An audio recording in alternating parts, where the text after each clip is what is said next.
subjects. Okay, so before starting syllabus I will do some introduction part. Okay, so first of all, what is science? So I all the students congratulates to choose the name science. ಯಾಕಂತಂದ್ರೆ science ಅಲ್ಲಿ ಬಹಳ opportunity ಇದಾವೆ. This world is fully depends upon science and technology. Everywhere you go there will be a science, because if any changes is there means there how it changes and why it happens. So ಈ ಒಂದಡೆ for example ಬಿದರ್ ಮಣ್ಣು ತಗೊಳ್ಳಿ example. So ಬಿದರ್ ಮಣ್ಣು ತಗೊಳ್ಳುವಾಗ ಅಲ್ಲಿ ಏನಿರ್ತಂದ್ರೆ ಬಿದರ್ ಮಣ್ಣು ಕೆಂಪಾಗಿರಲು ಕಾರಣವೇನು, ಅಲ್ಲಿ ಕೆಂಪಾಗಿರಲು chemical ಯಾವ್ದದ, ಯಾವ ತರ ಇದೆ, ಈ ತರ ಯಾವುದೇ ಒಂದು ಅದರ ಬಿಹೈಂಡ್ ಏನಿರುತ್ತೆ ಅಂತಂದ್ರೆ ಸೈನ್ಸ್ ಇರುತ್ತೆ. ಎಲ್ಲಿ ಯಾವುದೇ ಪಾರ್ಟಿಕಲ್ಸ್ ಇರಲಿ, ಈಗ ಫಾರ್ ಎಕ್ಸಾಂಪಲ್ ರೈನ್ಬೋ ತಗೊಳ್ಳಿ. ಸೊ ರೈನ್ಬೋ ತಗೊಂಡಾಗ ಅಲ್ಲಿ ನೀಲಿ ಬಣ್ಣ ನಮ್ಗೆ ಯಾಕೆ ಜಾಸ್ತಿ ಚದುರಿಕೆ ಕಾಣುತ್ತೆ. ಸೊ ಈ ತರ ಎಲ್ಲದಕ್ಕೂ ಒಂದೊಂದು ಸೈಂಟಿಫಿಕ್ ರೀಸನ್ ಇದೆ. ಸೊ ಅದರ ಸಲುವಾಗಿ ಯಾವುದೇ ಒಂದು ವಸ್ತುವನ್ನು ನಿಖರವಾಗಿ ನಾವು ತಿಳಿಬೇಕಂತಂದ್ರೆ ಅಲ್ಲಿ ಏನಿದೆ ಅಂತಂದ್ರೆ there will be a science. If any object you have to clarify this details about that particles is that is the science. So what is definition of science means? So science is a systematic study of nature and its natural behavior. So what is science means? It is a systematic study of nature and its natural behavior. Okay, so science ಇದಕ್ಕಂತ ಅಂತಂದ್ರೆ ನಾವು science ಒಂದು systematic study of nature ಬಗ್ಗೆ, ಮತ್ತದು ಯಾಕೆ ಈ ತರ ಆಗ್ತಾ ಇದೆ, ಅದ್ರ ಕಾರಣಗಳು ಏನು, ಅದ್ರ ಬಿಹೈಂಡ್ ಏನದ, ಆ ತರ ಎಲ್ಲ ತಿಳ್ಕೊಳ್ಳೋಕೆ ಏನಂತಂದ್ರೆ ನಾವು ಸೈನ್ಸ್ ಅಂತ ಹೇಳ್ತೀವಿ. ಸೊ ದ ಡೆಫಿನಿಷನ್ ಏನದ ಅಂತಂದ್ರೆ it is a systematic study of nature and its natural behaviour. If you call it as a science. So if someone asks you what is ಈಗ ನೀವು ಯಾರಾದ್ರೂ ಕೇಳಿದ್ರೆ ಏನ್ ಮಾಡಿದ್ದೀರಾ ಅಂತಂದ್ರೆ ಸೈನ್ಸ್ ಮಾಡಿದ್ದೀನಿ. ಓಕೆ, ವಾಟ್ ಈಸ್ ಸೈನ್ಸ್ ಅಂತ ಕೇಳಿದ್ರೆ ನಿಮ್ಗೆ ಹೇಳಕ್ ಬರಬೇಕು science is A systematic study of nature and its natural behaviour. It is called as the science ಅಂತ. And if someone asks you who is the father of science means the father of science is Galileo Galilei. So Galileo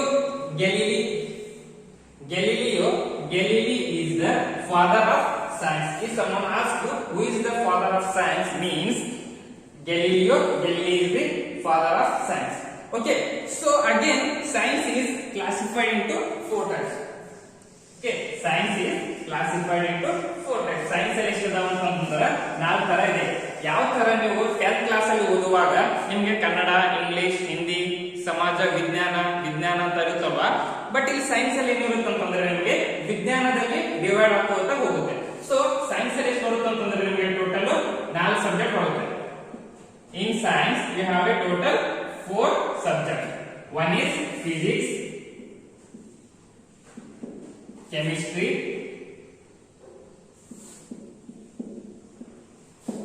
maths and biology. So ಯಾವಾಗ ನೀವು high school level ಓದ್ತಾ ಇದ್ದೀರಿ ಅವಾಗ ನೀವು ಕೇವಲ ವಿಜ್ಞಾನ ಒಂದೇ ಪುಸ್ತಕವನ್ನು ಓದ್ತಾ ಇದ್ದೀರಿ. ಬಟ್ ಇವಾಗ ಏನಾಗುತ್ತೆ ಸೈನ್ಸ್ ಫೀಲ್ಡ್ ಅಲ್ಲಿ ಅಂತಂದ್ರೆ ನೀವು ಸೈನ್ಸ್ ಅಲ್ಲಿ ಈ ತರ ಸಬ್ ಡಿವೈಡ್ ಅನ್ನು ಓದಬೇಕಾಗುತ್ತೆ. ಮತ್ತೆ ಆಫ್ಟರ್ ಯುವರ್ PUC ಕಂಪ್ಲೀಟೆಡ್ ಅವಾಗ ಏನಾಗುತ್ತೆ ಅಂದ್ರೆ ಕೆಮಿಸ್ಟ್ರಿಯಲ್ಲಿ ಮತ್ತೆ ಬ್ರಾಂಚ್ ಆಗುತ್ತೆ. ಓಕೆ, ಸೊ ಕೆಮಿಸ್ಟ್ರಿ ಇದೆ ಏನಂತಂದ್ರೆ science is classified as 4 types. One is physics, chemistry, math and biology. And in your class 11 chemistry is again classified into 3 types. One is organic chemistry, inorganic chemistry and another one is physical chemistry.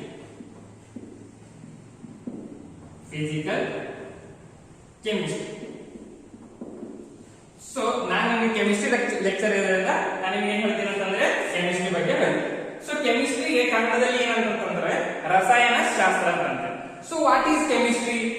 ಕೆಮಿಸ್ಟ್ರಿಗೆ ಏನು definition ಏನಿದೆ, particular definition ಏನಿದೆ ಅಂತಂದ್ರೆ chemistry it is a branch of science which deals with the structure, composition and states of matter. ಇಲ್ಲೇ ನೋಡಿ ನೀವು science ಏನದ chemistry ಏನದ ಅಂತಂದ್ರ ಸೈನ್ಸ್ ಇದು ಒಂದು ಬ್ರಾಂಚ್ ಅದ. ಕೆಮಿಸ್ಟ್ರಿ ಏನಿದೆ ಅಂತಂದ್ರ ಸೈನ್ಸ್ ಇದು ಒಂದು ಭಾಗ ಅದ. ಅದ್ರ ಕಡೆಯಿಂದ ನಾವು ಕೆಮಿಸ್ಟ್ರಿಯಲ್ಲಿ ಏನೇನ ಅಧ್ಯಯನ ಮಾಡ್ತೀವಿ ಅಂತಂದ್ರ ಕಾರ್ಬನ್ ಕಾಂಪೌಂಡ್ ಸ್ಟ್ರಕ್ಚರ್, ಕಂಪೋಸಿಷನ್ ಮತ್ತೆ ಹೇಗೆ ಅದು ಕೆಮಿಕಲ್ ರಿಯಾಕ್ಷನ್ ಫಾರ್ಮೇಶನ್ ಆಗುತ್ತೆ ಅಂತ ಇವೆಲ್ಲ ನಾವು ಏನ್ ಮಾಡ್ತೀವಿ ಅಂತಂದ್ರ ಕೆಮಿಸ್ಟ್ರಿಯಲ್ಲಿ ನೋಡ್ತೀವಿ. Okay, so if someone asks what is the definition of chemistry means, it is a branch of science which deals with the structure, composition and matter. It is called as the chemistry.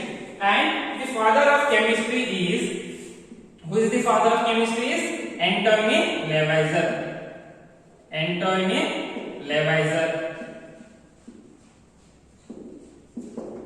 So Antoni Lavoisier is the father of chemistry. If someone asks you who is the father of chemistry means Antoni Lavoisier is the father of chemistry. Okay, so chemistry are again subdivided into three types. Chemistry ಅಲ್ಲಿ ಮತ್ತೆ ಏನು ಮಾಡಿದ್ದಾರೆ ಅಂತಂದ್ರೆ ಮೂರು types divide ಮಾಡಿದ್ದಾರೆ. So ಅವು ಯಾವ್ಯಾವು ಅಂತಂದ್ರೆ organic chemistry, inorganic chemistry and physical chemistry. ಈಗ ನೋಡೋಣ ನಾವು ಆರ್ಗಾನಿಕ್ ಕೆಮಿಸ್ಟ್ರಿ ಅಂತಂದ್ರೆ ಏನು ಅಂತ.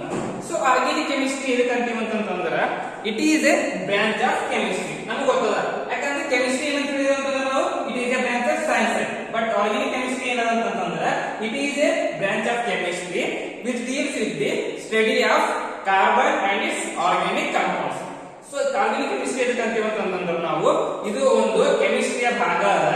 ಸೊ ಅದರ ಕಡೆ ನಮ್ಮದು ಕಾರ್ಬನ್ ಮತ್ತು ಅದರ ಸಂಯುಕ್ತಗಳ ಬಗ್ಗೆ ನಾವು ಅಧ್ಯಯನ ಮಾಡ್ತೀವಲ್ಲ, ಕಾರ್ಬನ್ ಮತ್ತು ಅದರ ಕಾಂಪೌಂಡ್ಗಳ ಬಗ್ಗೆ ಏನ್ ಅಧ್ಯಯನ ಮಾಡ್ತೀವಲ್ಲ ಅದಕ್ಕೆ ಏನಂತೀವಿ ಅಂತಂದ್ರೆ ನಾವು ಆರ್ಗಾನಿಕ್ ಕೆಮಿಸ್ಟ್ರಿ ಅಂತ ಅಂತೀವಿ. ಎಕ್ಸಾಂಪಲ್ ತಗೊಂಡು ಯಾವುದು sanitiser, Dettol, soap, detergents. So ಇವೆಲ್ಲ ಏನದಾವ ಅಂತಂದ್ರ detergents. So soap, Dettol, detergents. So ಇವೆಲ್ಲ ಏನದಾವ ಅಂತಂದ್ರ ಆರ್ಗಾನಿಕ್ ಕೆಮಿಸ್ಟ್ರಿ ಎಕ್ಸಾಂಪಲ್ಸ್ ಅವ. ಆರ್ಗಾನಿಕ್ ಕೆಮಿಸ್ಟ್ರಿ ಎದಕ್ಕೆ ಅಂತೀವಿ ಅಂತಂದ್ರ ಈಗ ಫಾರ್ ಎಕ್ಸಾಂಪಲ್ ನಾವು ಸ್ಯಾನಿಟೈಸರ್ ತಗೋರಿ. ಯಾಕಂತಂದ್ರ ಕೊರೋನಾ ಇಂಥ ಸಿಚುವೇಶನ್ ಅಲ್ಲಿ, ಪ್ಯಾಂಡಮಿಕ್ ಸಿಚುವೇಶನ್ ಅಲ್ಲಿ ನಾವು ಸ್ಯಾನಿಟೈಸರ್ ಅನ್ನು ಯೂಸ್ ಮಾಡ್ತಾ ಇದೀವಿ. ಯಾಕೆ ಯೂಸ್ ಮಾಡ್ತೀವಿ ಅಂತಂದ್ರ ನಾವು ಅದು ವೈರಸ್ ಅಂತೂ ನಮ್ಗೆ ಅಂಟಿಕೊಳ್ಳಲಾರದೆ ಉಳಿಬೇಕಂತ ಹೇಳಿ ನಮಗದು ಅಟ್ಯಾಚ್ ಆಗಬಾರ್ದು. ವೈರಸ್ ಹಿಡಿತು ಅಂತಂದ್ರು ಈ ತರ ನಾವು ಹ್ಯಾಂಡ್ ವಾಶ್ ಮಾಡಿದೀವಿ ಅಂತಂದ್ರೆ ಅದು ಸ್ಯಾನಿಟೈಸರ್ ಯೂಸ್ ಮಾಡಿದೀವಿ ಅಂತಂದ್ರ ಸ್ಯಾನಿಟೈಸರ್ ಅಲ್ಲಿ ಏನಿರುತ್ತೆ ಅಂತಂದ್ರೆ ಆಲ್ಕೋಹಾಲ್ ಇರುತ್ತೆ. ಸೊ ಸ್ಯಾನಿಟೈಸರ್ ನಲ್ಲಿ ಆಲ್ಕೋಹಾಲ್ ಕ್ವಾಂಟಿಟಿ ಇರುತ್ತೆ. ಸೊ ಅದ್ರ ಕಡೆ ಏನದಂತಂದ್ರೆ ಅದನ್ನು ಕೂಡ ಆರ್ಗಾನಿಕ್ ಅದಾವ. ಮತ್ತೆ ಡೆಟಾಲ್, ಸೊ ಹ್ಯಾಂಡ್ ವಾಶ್ ಸಲುವಾಗಿ ಏನ್ ಡೆಟಾಲ್ ಯೂಸ್ ಮಾಡ್ತೀವಲ್ಲ ಅದು ಕೂಡ ಏನಂತಂದ್ರೆ ಆರ್ಗಾನಿಕ್ ಕೆಮಿಸ್ಟ್ರಿ ಅದ. ಅಂಡ್ ಸೋಪ್, ಸೊ ಸೋಪ್ ಅಂತಂದ್ರ ಈಗ ನಾವು ಬಟ್ಟೆ ಒಗುವಾಗ ಆ ಇದು ಬಟ್ಟೆ ಮತ್ತೆ ಮ್ಯಾಲ ಸೋಪ್ ಇಟ್ಟಾಗ ಅದು ಆ ತರ ಇಟ್ಟಾಗ ಏನ್ ಮಾಡುತ್ತಂತಂದ್ರೆ ಬಟ್ಟೆಯಲ್ಲಿರಂತಹ ಕೊಳಕನ್ನು ಸೋಪ್ ಮೂಲಕ ಈ ತರ ರಬ್ ಮಾಡಿದಾಗ ಏನಾಗುತ್ತಂತಂದ್ರೆ ಅಲ್ಲಿ ಬಟ್ಟೆಯಲ್ಲಿ ಇರತಕ್ಕಂತ ಕೊಳಕನ್ನು ಎಲ್ಲ ಏನಾಗುತ್ತಂತಂದ್ರೆ ಹೋಗ್ಬಿಡುತ್ತೆ. ಸೊ ಅದು ಏನಾಗುತ್ತಂದ್ರೆ ಇಲ್ಲಿ ಅದು ಪೂರ ಬ್ಯೂಟಿ ಪ್ರೆಸೆನ್ಸ್ ಆಫ್ ಸೋಪ್ ಆಗುತ್ತೆ. ಸೊ ಇವೇನಾದ್ರು ಅಂತಂದ್ರೆ ಇವೆಲ್ಲ example of organic chemistry. And inorganic chemistry ಎದಕ್ಕೆ ಅಂತೀವಿ ಅಂತಂದ್ರೆ same, it is a branch of chemistry which deals with the study of except the organic compounds. Organic compounds ಅನ್ನು ಬಿಟ್ಟು ನಾವು ಯಾವ್ಯಾವ ಅಧ್ಯಯನ ಮಾಡ್ತೀವಲ್ಲ ಅದಕ್ಕೆ ಏನಂತೀವಿ ಅಂತಂದ್ರೆ ನಾವು ಇನ್ಆರ್ಗಾನಿಕ್ ಕಾಂಪೌಂಡ್ಸ್ ಅಂತೀವಿ. ಸೊ ಇಲ್ಲಿ ಏನ್ ಮಾಡತ್ತಿದೀವಿ ಅಂತಂದ್ರೆ ಆರ್ಗಾನಿಕ್ ಕಾಂಪೌಂಡ್ಸ್ ಅಲ್ಲಿ ಓನ್ಲಿ ನಾವು carbon and it's organic compounds ಬಗ್ಗೆ ಅಧ್ಯಯನ ಮಾಡ್ತಾ ಇದೀವಿ. ಬಟ್ ಇನ್ಆರ್ಗಾನಿಕ್ ಕಾಂಪೌಂಡ್ ದಾಗ ಏನ್ ಮಾಡ್ತೀವಿ ಅಂತಂದ್ರೆ ಎಕ್ಸೆಪ್ಟ್ ದಿ ಆರ್ಗಾನಿಕ್ ಕಾಂಪೌಂಡ್ಸ್ ಅನ್ನು ಬಿಟ್ಟು ನಾವೇನ್ ಅಧ್ಯಯನ ಮಾಡ್ತೀವಲ್ಲ ಅದಕ್ಕೆ ಏನಂತೀವಿ ಅಂತಂದ್ರೆ ನಾವು ಇನ್ಆರ್ಗಾನಿಕ್ ಕಾಂಪೌಂಡ್ಸ್ ಅಂತೀವಿ. Except the organic compounds it is called as the inorganic chemistry. So ಇಲ್ಲಿ ಎಕ್ಸಾಂಪಲ್ ಯಾವುದು ಅಂತಂದ್ರೆ ಅಡಿಗೆ ಮಾಡಕ್ಕೆ ಉಪ್ಪು ಹಾಕ್ತೀವಲ್ಲ ಅದರಲ್ಲಿ ಪೂರ ರೈಸಲ್ಲಿ ಉಪ್ಪು ಹಾಕ್ತೀವಲ್ಲ ಅದು ಏನದಂತಂದ್ರೆ it is a inorganic chemistry. So ಯಾಕಂತಂದ್ರೆ NaCl ಏನಂತಂದ್ರೆ ನಾವು ಇದಕ್ಕೂ ಅಡಿಗೆ ಉಪ್ಪು ಅಂತೀವಿ. ಮತ್ತೆ ಸಿಲಿಕಾನ್ ಡೈಆಕ್ಸೈಡ್ ಉಸುಕು ಮರಳು ಅಂತೀವಲ್ಲ, ಸೊ ಮರಳು ಕೂಡ ಏನದಂತಂದ್ರೆ ಅದು ಇನ್ಆರ್ಗಾನಿಕ್ ಕೆಮಿಸ್ಟ್ರಿ ಅದ. ಸೊ ಯಾವುದೇ ಒಂದು ಎರಡು ಕಾಂಪೌಂಡ್ ಫಾರ್ಮೇಶನ್ ಮಾಡತ್ತಂಬುದು ಎಕ್ಸೆಪ್ಟ್ ದಿ ಆರ್ಗಾನಿಕ್ ಕಾಂಪೌಂಡ್ಸ್ ಈಗ ಅದಕ್ಕೆ ಏನಂತೀವಿ ಅಂದ್ರೆ ನಾವು ಇನ್ಆರ್ಗಾನಿಕ್ ಕಾಂಪೌಂಡ್ಸ್ ಅಂತೀವಿ. ಸೊ ಎಕ್ಸಾಂಪಲ್ ಯಾವುದು ಅಂತಂದ್ರೆ table salt that is NaCl and ಉಸುಕು ಅಂತ ಅಂತೀವಲ್ಲ ಮರಳು, ಸೊ ಅದು ಏನದಂತಂದ್ರೆ ಸಿಲಿಕಾನ್ ಡೈಆಕ್ಸೈಡ್. ಇದು ಏನದಂತಂದ್ರೆ ಇನ್ಆರ್ಗಾನಿಕ್ ಕೆಮಿಸ್ಟ್ರಿ. ಸೊ ಮತ್ತೆ ಇಲ್ಲಿ ಏನಂತಂದ್ರೆ ಫಿಸಿಕಲ್ ಕೆಮಿಸ್ಟ್ರಿ ಬರಬೇಕು. ಸೊ ಫಿಸಿಕಲ್ ಕೆಮಿಸ್ಟ್ರಿ ಅಂತಂದ್ರೆ ಎನಿ ಫಿಸಿಕಲ್ ಚೇಂಜಸ್ ಅದಕ್ಕೆ ಏನಂತೀವಿ ಅಂದ್ರೆ ನಾವು ಫಿಸಿಕಲ್ ಕೆಮಿಸ್ಟ್ರಿ ಅಂತ ಅಂತೀವಿ. ಹೇಗೆ ಫಿಸಿಕಲ್ ಚೇಂಜಸ್ ಅಂತಂದ್ರೆ ಈಗ for example If for example melting of ice, so any physical changes in the matter is called as the physical chemistry. ಏನದ ಡೆಫಿನೇಷನ್ ಅಂತಂದ್ರ ಯಾವುದೇ ಒಂದು ವಸ್ತು ಅದ ತಿಳ್ಕೊ, ಒಂದು ವಸ್ತುದ ಒಂದು ಲಿಕ್ವಿಡ್ ಸಾಲಿಡ್ ಗ್ಯಾಸಸ್ ಅದು ಏನಾಗಬೇಕಂತಂದ್ರ ಅದು ಸಮ್ ಚೇಂಜಸ್ ಆಗ್ಬೇಕು, ಅದು ಏನಾಗ್ಬೇಕಂತಂದ್ರೆ ಬದಲಾವಣೆ ಆಗ್ಬೇಕು. ಸೊ ಬದಲಾವಣೆ ಆಯ್ತಂತಂದ್ರ ಅದಕ್ಕೆ ನಾವ್ ಏನಂತೀವಿ ಅಂತಂದ್ರ ಫಿಸಿಕಲ್ ಕೆಮಿಸ್ಟ್ರಿ ಅಂತ ಅಂತೀವಿ. ಸೊ ಎಕ್ಸಾಂಪಲ್ ಏನಿದೆ ಅಂತಂದ್ರೆ ಅಲ್ಲಿ ಮೆಲ್ಟಿಂಗ್ ಆಫ್ ಐಸ್. ಐಸ್ ಎಂಬುದು ಏನ್ ಫಸ್ಟ್ ಐಸ್ ಇದೆ ತಿಳ್ಕೊ, ಐಸ್ ಫ್ರಿಜ್ ದಿಂದ ಹೊರಗಡೆ ತೆಗೆದಾಗ ಅಂಬೋದಿಲ್ಲ, ಅದು ಬಿಸಿಲಿಗೆ ಇಟ್ಟಾಗ ಏನಾಗುತ್ತೆ ಅಂತಂದ್ರೆ ಐಸ್ ಇದ್ದಿದ್ದು ವಾಟರ್ ಆಗಿ ಕನ್ವರ್ಟ್ ಆಗುತ್ತೆ. ಏನಾಗುತ್ತೆ ಐಸ್ ಇದ್ದಿದ್ದು ಇದು ಏನ್ ಮಾಡ್ರಂತ ಅಜ್ಯೂಮ್ ಮಾಡ್ಕೊಡು, ಇದು ಏನದ ಅಂತಂದ್ರ ಐಸ್ ಇದೆ ಅಂತ ತಿಳ್ಕೊಡು. ಸೊ ಐಸ್ ಇದೆ ಅಂತ ತಿಳ್ಕೊಂಡ್ಮೇಲೆ ಇದು ಫ್ರಿಜ್ ದಿಂದ ಹೊರಗೆ ತೆಗೆದು ಬಿಸಿಲಿಗೆ ಇಟ್ಟರೆ ಸ್ವಲ್ಪ ಹೊರಗಡೆ ತೆಗೆದಿದ್ದರೆ ಅದು ಏನಾಗುತ್ತೆ ಅಂತಂದ್ರೆ ಐಸ್ ಪೂರ ಕರಗೋಗ್ಬಿಡುತ್ತೆ. ಅವಾಗ ಏನಾಗುತ್ತೆ ಪೂರ ನಮಗೆ ನೀರ್ ಸಿಗುತ್ತೆ. ಸೊ ಅಲ್ಲಿ ಏನಾಗುತ್ತೆ ಅಂತಂದ್ರೆ ಇಲ್ಲಿ ಸಾಲಿಡ್ ಇದ್ದಿಂದ ಏನಾಗುತ್ತೆ ಅಂದ್ರೆ ಲಿಕ್ವಿಡ್ ಕನ್ವರ್ಟ್ ಆಗುತ್ತೆ. ಅಂದ್ರೆ ಇಲ್ಲಿ ಏನಾಗುತ್ತೆ ಅಂದ್ರೆ ಫಿಸಿಕಲ್ ಚೇಂಜಸ್. ಅರ್ಥ ಆಗ್ತಾ ಇದೆಯಾ? ಇಲ್ಲಿ ಏನಾಗುತ್ತೆ ಅಂತಂದ್ರೆ ಇಲ್ಲಿ ಒಂದು ಐಸ್ ಇದೆ ತಿಳ್ಕೊಳ್ಳೋದು, ಇದು ಒಂದು ಐಸ್ ಇದ್ಮೇಲೆ ಅದಕ್ಕೆ ನಾವು ಸ್ವಲ್ಪ ಇದು ಮಾಡಿದಾಗ ಹೊರಗಡೆ ತೆಗೆದಾಗ ಅದು ಏನಾಗುತ್ತೆ ಅಂತಂದ್ರೆ ಐಸ್ ಇದ್ದಿದ್ದು ಕನ್ವರ್ಟ್ ಆಗಿ ಲಿಕ್ವಿಡ್ ಫಾರ್ಮ್ ಅಲ್ಲಿ ವಾಟರ್ ಆಗುತ್ತೆ. ಸೊ ಅಲ್ಲಿ ಏನಾಗ್ತಾ ಇದೆ ಅಂತಂದ್ರೆ there will be a physical changes. ಅದ ಕಡೆ ಏನಂತ ಡೆಫಿನೇಷನ್ ಅಂತಂದ್ರೆ any matter that changes in physical or in physics, any changes in the physical chemistry called as physical chemistry, any changes in the physical matter. Okay, ಅದಕ್ಕೆ ಏನಂತೀವಿ ಅಂತಂದ್ರೆ ನಾವು physical chemistry ಅಂತೀವಿ. Example ಏನಂತಂದ್ರೆ ಮೆಲ್ಟಿಂಗ್ ಆಫ್ ಐಸ್.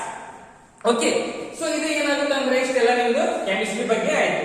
ಸೊ ಕೆಮಿಸ್ಟ್ರಿಯಲ್ಲಿ ಏನೇನು ಮುಂದೆ important ಇದಾವ ಅಂತಂದ್ರೆ ಕೆಮಿಸ್ಟ್ರಿಯಲ್ಲಿ there is lot of opportunities are there in chemistry. In this situation corona pandemic, so ಈ ಕೊರೋನಾ ಸಿಚುವೇಶನ್ ಅಲ್ಲಿ ಕೊರೋನಾ ವ್ಯಾಕ್ಸಿನ್ ಕಂಡುಹಿಡಿಯೋದು ಕೂಡ ಅವರು ಕೂಡ chemistry.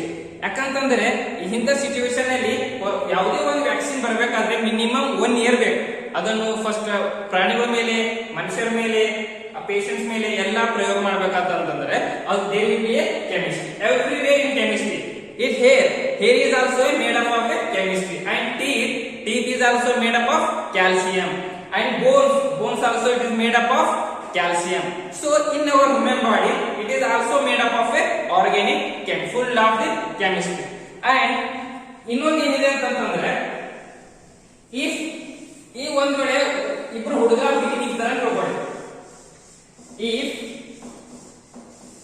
if they call it pharmaceutical industry, ಒಂದೇದು pharmaceutical industry. Okay, pharmaceutical industry ಆಗ್ಬೋದು, ಯಾವುದೇ industry, medical ಆಗ್ಬೋದು, BSc ನರ್ಸಿಂಗ್ ಆಗ್ಬೋದು, B ಫಾರ್ಮಸಿ ಆಗ್ಬೋದು. So everywhere will go there will be a chemistry. Because ಏನಾಗುತ್ತೆ ಅಂತಂದ್ರೆ ಕೆಮಿಸ್ಟ್ರಿ ನಿಮಗೆ ಏನಾಗುತ್ತೆ ಅಂದ್ರೆ ಎಲ್ಲಾ ಕಡೆನೂ ಹೆಲ್ಪ್ ಆಗುತ್ತೆ. ಈ ಫಾರ್ಮಾಸ್ಯೂಟಿಕಲ್ ಇಂಡಸ್ಟ್ರಿನೂ ಹೋಗ್ಬೋದು, BSc ನರ್ಸಿಂಗ್ ಮಾಡಬಹುದು, ಬಿ ಫಾರ್ಮ್ ಮಾಡಬಹುದು. ಓಕೆ, ಸೊ ಅದ ಕಡೆ ಏನಂತಂದ್ರೆ if you work hard in these 2 years then you will have a better future. Okay, so ಇದು ಆಯ್ತು. So students, so this is a class 11 syllabus. So you have a 2 types here. One is part 1 and part 2. So total you have a 14 chapters. ಇದು PUC first year syllabus ಇದೆ. ನಿಮಗೆ ಏನಿದೆ ಅಂತಂದ್ರೆ total 14 chapters ಇದಾವೆ. So 14 chapters ಅಲ್ಲಿ part A ಅಲ್ಲಿ ಎಷ್ಟು 7 chapters ಇದಾವೆ, ಮತ್ತೆ ಪಾರ್ಟ್ 2 ಅಲ್ಲಿ 7 ಚಾಪ್ಟರ್ಸ್ ಇದಾವೆ. ಸೊ ಫಸ್ಟ್ ಚಾಪ್ಟರ್ ಏನಿದೆ ಅಂತಂದ್ರೆ some basic concept of chemistry.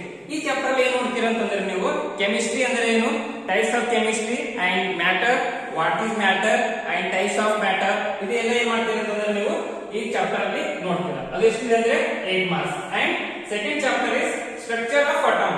So ಹೇಗೆ ಅಟಮ್ಸ್ ಈಗ ಫಾರ್ಮೇಶನ್ ಆಯ್ತು, ಎಲೆಕ್ಟ್ರಾನ್ಸ್ ಫಾರ್ಮೇಶನ್ ಅದು, ನ್ಯೂಟ್ರಾನ್ಸ್ ಫಾರ್ಮೇಶನ್ ಅದು, ಇವೆಲ್ಲ ಏನ್ ಮಾಡ್ತೀರಾ ಅಂತಂದ್ರೆ ನೀವು ಈ ಚಾಪ್ಟರ್ಸ್ ಅಲ್ಲಿ ನೋಡ್ತೀರಾ.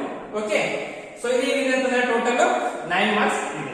So third chapter is classification of elements. So classification elements ಅಲ್ಲಿ ಪಿರಿಯೋಡಿಸಿಟಿ ಯಾವ ತರ ಕ್ಲಾಸಿಫೈ ಮಾಡಿದ್ದಾರೆ, SPDF ಈ ತರ ಎಲ್ಲ ಏನ್ ಮಾಡ್ತೀರಾ ಅಂತಂದ್ರೆ ನೀವು ಈ ಚಾಪ್ಟರ್ಸ್ ಅಲ್ಲಿ ನೋಡ್ತೀರಾ. ಅದು ಎಷ್ಟಿದೆ ಅಂತಂದ್ರೆ total 4 marks. Okay, then fourth chapter ಏನಿದೆ ಅಂತಂದ್ರೆ chemical bonding and its molecular structure. So chemical bonding ಅಲ್ಲಿ ಏನ್ ಮಾಡ್ತಾರೆ ಅಂತಂದ್ರೆ ಎರಡು ಅಟಮ್ ಅಟ್ರಾಕ್ಷನ್ ಆಯ್ತು ಅಂತಂದ್ರೆ ಯಾವ ಅಟ್ರಾಕ್ಟಿವ್ ಫೋರ್ಸ್ ಫಾರ್ಮೇಶನ್ ಆಗುತ್ತೆ, ಯಾವ ಕೆಮಿಕಲ್ ಬಾಂಡ್ ಫಾರ್ಮೇಶನ್ ಆಗುತ್ತೆ, types of bond, covalent bond, ionic bond, Lewis theory, ಇವೆಲ್ಲ ಏನ್ ಮಾಡ್ತೀರಾ ಅಂತಂದ್ರೆ ನೀವು ಈ ಚಾಪ್ಟರ್ಸ್ ಅಲ್ಲಿ ನೋಡ್ತೀರಾ. ಎಷ್ಟಿದೆ ಟೋಟಲ್ ಇದು 11 marks. ಓಕೆ, ಎಷ್ಟು ಏನಿದೆ ಅಂತಂದ್ರೆ these 4 chapters are the general chemistry. ಇದಕ್ಕೆ ಏನಂತೇವೆ ಅಂತಂದ್ರೆ ನಾವು ಜನರಲ್ ಕೆಮಿಸ್ಟ್ರಿ. ಓಕೆ, ಸೊ ಮತ್ತೇನಿದೆ ಅಂತಂದ್ರೆ ಚಾಪ್ಟರ್ ನಂಬರ್ 5 ಏನಿದೆ ಅಂದ್ರೆ ಸ್ಟೇಟ್ಸ್ ಆಫ್ ಮ್ಯಾಟರ್. ಇಲ್ಲಿ ಏನಿದೆ ಅಂತಂದ್ರೆ ಟೋಟಲ್ 8 ಮಾರ್ಕ್ಸ್ ಇದೆ. And chapter number 6 is thermodynamics. ಇಲ್ಲಿ ಏನಿದೆ ಅಂದ್ರೆ ನಿಮಗೆ ಲಾಸ್ ನೋಡಬಹುದು, ಗ್ಯಾಸ್ ಲಾಸ್ ನೋಡಬಹುದು. ಮತ್ತೆ ಥರ್ಮೋಡೈನಮಿಕ್ಸ್ ಅಲ್ಲಿ heat, work done, first law of thermodynamics ಅದೆಲ್ಲ ಈ ಚಾಪ್ಟರ್ ನೋಡಬಹುದು. ಎಷ್ಟಿದೆ ಅಂದ್ರೆ 8 ಮಾರ್ಕ್ಸ್, ಇದು 10 ಮಾರ್ಕ್ಸ್. ಸೊ ಚಾಪ್ಟರ್ ನಂಬರ್ 7 ಏನಿದೆ ಅಂತಂದ್ರೆ ಈಕ್ವಿಲಿಬ್ರಿಯಂ, ಇದು ಟೋಟಲ್ 12 ಮಾರ್ಕ್ಸ್ ಇದೆ. ಸೊ ಇವೇನವ ಅಂತಂದ್ರೆ ಈ ಮೂರು ಚಾಪ್ಟರ್ಸ್ ಏನಿದೆ ಅಂತಂದ್ರೆ ಫಿಸಿಕಲ್ ಕೆಮಿಸ್ಟ್ರಿ,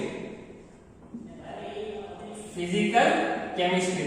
ಸೊ ಇವೇನವ ಅಂತಂದ್ರೆ total 3 chapters are the physical chemistry. So ಇದೇನವ ಅಂತಂದ್ರೆ ಇದು part 1 syllabus, part 2 syllabus from 18 to 14 chapters.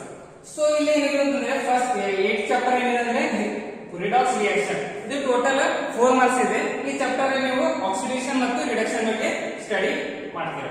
So ಇದೇನಿದೆ ಅಂದ್ರೆ ಹೈಡ್ರೋಜನ್. ಸೊ ಹೈಡ್ರೋಜನ್ ಅಲ್ಲಿ ಹೇಗೆ soft water converted into hard water and hard water is converted into soft water, ಇವೆಲ್ಲ ನೀವು ಏನ್ ಮಾಡ್ತೀರಾ ಅಂತಂದ್ರೆ ಹೈಡ್ರೋಜನ್ ಅಲ್ಲಿ ನೋಡ್ತೀರಾ. ಅದು ಎಷ್ಟಿದೆ ಅಂತಂದ್ರೆ ಟೋಟಲ್ ನಿಮಗೆ 3 marks. And s and p, so period table ಅಲ್ಲಿ ಬ್ಲಾಕ್ ಬಗ್ಗೆ ಅಧ್ಯಯನ ಮಾಡ್ತೀರಾ. ಫಸ್ಟ್ ಇಯರ್ ಅಲ್ಲಿ ಎಸ್ ಅಂಡ್ ಪಿ ಇದೆ, ಮತ್ತೆ ಸೆಕೆಂಡ್ ಇಯರ್ ಅಲ್ಲಿ ಡಿ ಅಂಡ್ ಎಫ್ ಬಗ್ಗೆ ಸ್ಟಡಿ ಮಾಡ್ತೀರಾ. ಸೊ ಇದೇನಿದೆ ಅಂತಂದ್ರೆ ಪೀರಿಯಡ್ ಟೇಬಲ್ ಇದೆ, ಬ್ಲಾಕ್ ಇದೆ. ಸೊ ಚಾಪ್ಟರ್ ನಂಬರ್ 8 to 11 ಇವೇನಿದಾವ ಅಂತಂದ್ರೆ ಇವು inorganic chemistry. From chapter 8 to 11 is the inorganic chemistry.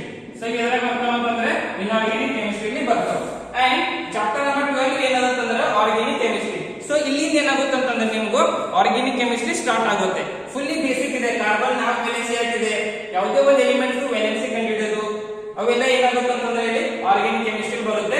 ಇದು ಏನಾಗುತ್ತಂದ್ರೆ ವೆರಿ ಇಂಪಾರ್ಟೆಂಟ್. ನೀವು ಆರ್ಗಾನಿಕ್ ಕೆಮಿಸ್ಟ್ರಿ ಅರ್ಥ ಆಗ್ಬೇಕಂತಂದ್ರೆ ಇದು chapters very important. And next chapter ಏನಿದೆ ಅಂತಂದ್ರೆ ಹೈಡ್ರೋಕಾರ್ಬನ್ಸ್. ಸೊ ಹೈಡ್ರೋಕಾರ್ಬನ್ಸ್ ಅಲ್ಲಿ ಹೈಡ್ರೋಕಾರ್ಬನ್ಸ್ ಅಂದ್ರೆ ಏನು, ಅಲ್ಕೇನ್ಸ್ ಅಂದ್ರೆ ಏನು, ಅಲ್ಕಿನ್ಸ್ ಅಂದ್ರೆ ಏನು, ಅಲ್ಕೈನ್ಸ್ ಅಂದ್ರೆ ಏನು, ಅವೆಲ್ಲ ನೀವು ಇಲ್ಲಿ ನೋಡ್ತೀರಾ. ಸೊ ಈ ಚಾಪ್ಟರ್ ಏನಿದೆ ಅಂತಂದ್ರೆ ಇದನ್ನು ಕೂಡ ಆರ್ಗಾನಿಕ್ ಕೆಮಿಸ್ಟ್ರಿ ಇದೆ, ಇದು ಕೂಡ ಬಹಳ ಇಂಪಾರ್ಟೆಂಟ್ ಇದೆ. So these 2 chapters are organic chemistry. Okay, so and chapter number 14 ಏನಂತಂದ್ರೆ ಎನ್ವೈರನ್ಮೆಂಟಲ್ ಕೆಮಿಸ್ಟ್ರಿ ಇದೆ. ಇದು ಜನರಲ್ ಪಾರ್ಟ್ ಅಲ್ಲಿ ಬರುತ್ತೆ. ಸಾಯಿಲ್ ಪೊಲ್ಯೂಷನ್, ವಾಟರ್ ಪೊಲ್ಯೂಷನ್, ಇವೆಲ್ಲ ಪೊಲ್ಯೂಷನ್ ಯಾವ ತರ ಆಗುತ್ತೆ, ಓಜೋನ್ ಡಿಪ್ರೆಷನ್ ಲೇಯರ್. ಸೊ ಇದೆಲ್ಲ ಏನಾಗುತ್ತೆ ಅಂದ್ರೆ ಈ ಚಾಪ್ಟರ್ ಅಲ್ಲಿ ನೋಡ್ತೀರಾ. ಸೊ ಟೋಟಲ್ ಎಷ್ಟಿದೆ ಅಂತಂದ್ರೆ ನಿಮಗೆ total is 70 marks. Okay, so 70 marks ಇದೆ. ಸೊ ನಿಮ್ಗೆ ಎಕ್ಸಾಮ್ ಪ್ಯಾಟರ್ನ್ ಹೇಗಿರುತ್ತೆ ಎಲ್ಲ ಅಂತ ನಾನು ನಾಳೆ ಕ್ಲಾಸ್ ಅಲ್ಲಿ ಹೇಳ್ತೀನಿ. ಸೊ ಇದು ಏನಿದೆ ಅಂದ್ರೆ ನಿಮ್ಮ ಸಿಲೆಬಸ್. ಓಕೆ, ಸೊ ಸರಿಯಾಗಿ ನೋಡ್ಕೊಳ್ಳಿ. ನಾಳೆ ಈ